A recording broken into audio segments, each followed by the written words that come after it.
ഇവിടെ ഫാത്തിമ തഹ്ലിയ ഒരു അമ്പലത്തിലോ അമ്പലത്തിന്റെ ചടങ്ങിൽ ഇപ്പൊ മമ്മൂട്ടി വിളക്ക് കൊളുത്തിയോ നമ്മുടെ എറണാകുളത്തപ്പൻ ക്ഷേത്രത്തിൽ നിന്ന് വിളക്ക് കൊളുത്തിയാലും കുഴപ്പമൊന്നുമില്ല. പക്ഷേ ഇവിടെ ഫാത്തിമ ഒരു റെസ്റ്റോറന്റിന്റെ ഉദ്ഘാടനത്തിന്, ഒരു കൊമേഴ്ഷ്യൽ എസ്റ്റാബ്ലിഷ്മെന്റ് ഉദ്ഘാടനത്തിന് ഒരു ചടങ്ങ് ചെയ്യുന്നു. ഇത് നടയാകാം, ലാപ്ടോപ്പിൽ കുത്തുന്നതാകാം. ഇനിയും രണ്ട് ഇസ്ലാമിക് ജൂറിസ്പ്രുഡൻസ് പോലെ ഇങ്ങനെ ഒന്ന് രണ്ട് വിവാദങ്ങൾ പല സ്ഥലത്തും ഉണ്ടായിട്ടുണ്ട്. ഞാൻ അതിനെക്കുറിച്ചൊന്ന് റിസർച്ച് ചെയ്തിരുന്നു.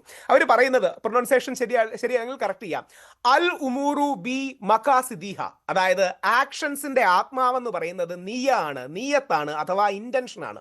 ഇവിടെ ഫാത്തിമ തെഹ്ലിയയുടെ ആക്ഷന്റെ ഇന്റൻഷൻ ഒരു പരിപാടി ഉദ്ഘാടനം ചെയ്യൽ മാത്രമാണ്. അത് ഏകദൈവ വിശ്വാസമോ യഹോവയോ അള്ളാഹുവിനെയോ ആരെയും ബാധിക്കുന്ന ഒരു കാര്യമല്ല. ദൈവീകമല്ലാത്തൊരു കാര്യത്തിൽ അല്ലെങ്കിൽ കൊമേഴ്ഷ്യലായ ഒരു കാര്യത്തിൽ, സാമൂഹികമായ കാര്യത്തിൽ ദൈവശാസ്ത്രം കൊണ്ടുവന്നാൽ അനാവശ്യമായ പ്രശ്നങ്ങളല്ലേ അത് ഉണ്ടാകും. നമ്മുടെ നാട്ടിൽ ഇൻഡസ് വാലി സിവിലൈസേഷൻ തൊട്ട്, അതായത് ഏകദേശം 10,000 വർഷം മുമ്പ് വരെ ഈ അവിടുത്തെ മൗണ്ടുകളിൽ ചെറിയ ചെറിയ ക്ലേ ചിരാതുകൾ കണ്ടിട്ടുണ്ടെന്ന് നമ്മുടെ ചരിത്രം പറയുന്നുണ്ട്.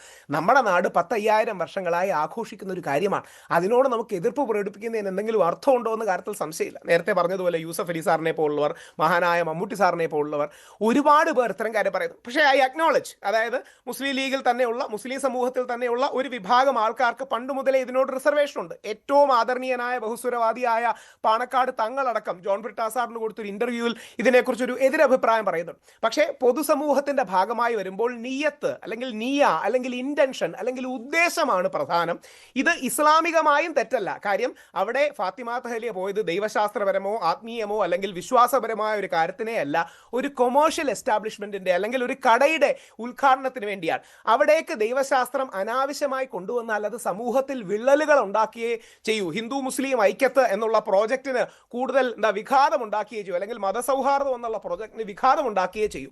അതുകൊണ്ട് അതിന്റെ ഇന്റൻഷൻ നോക്കണമെന്നുള്ളതാണ് എനിക്ക് ശ്രീ മുഹമ്മദ് അമീറിനോടും ശ്രീ അബ്ദുൽ ഹമീദിനോടും പറയുന്നുള്ളത്. അവരും ഉറപ്പിക്കും, എനിക്ക് ഉറപ്പുണ്ട്, ഇതിന്റെ നിയത്ത് അല്ലെങ്കിൽ ഇതിന്റെ ഉദ്ദേശം, ഇതിന്റെ ഇന്റൻഷൻ ദൈവശാസ്ത്രപരമല്ല, സാമൂഹികമോ വ്യാവസായികവുമാണ്. അതിന് ആവശ്യമില്ലാത്ത രീതിയിൽ നിരുത്സാഹപ്പെടുത്തേണ്ട കാര്യമുണ്ടോ എന്ന് അവർ പുനർചിന്തിക്കണമെന്ന് അഭ്യർത്ഥിക്കുന്നു. ശരി, ശ്രീ അബ്ദുൽ ഹമീദ്, അതിനുള്ള മറുപടി. ഇതിന്റെ ഉദ്ദേശം, ഇപ്പോൾ തഹ്ലിയ അവിടെ ഒരു റെസ്റ്റോറന്റിന്റെ ഉദ്ഘാടന ചടങ്ങിലാണ് നിലവിളക്ക് കൊളുത്തിയത്. അപ്പോൾ അതിന്റെ ഉദ്ദേശത്തെ പോലും നിങ്ങൾ മാനിക്കുന്നില്ല എന്നാണോ? വളരെ തെറ്റിദ്ധരിപ്പിക്കുന്ന ഒരു പ്രയോഗമാണ്. നമ്മൾ ഈ ഒരാൾ എന്തുദ്ദേശിച്ചു എന്നുള്ളത് നമ്മൾ ആരാണത് റീഡ് ചെയ്യുന്നത്? ഇസ്ലാമിൽ ഉള്ള ആശയം തന്നെയാണത്.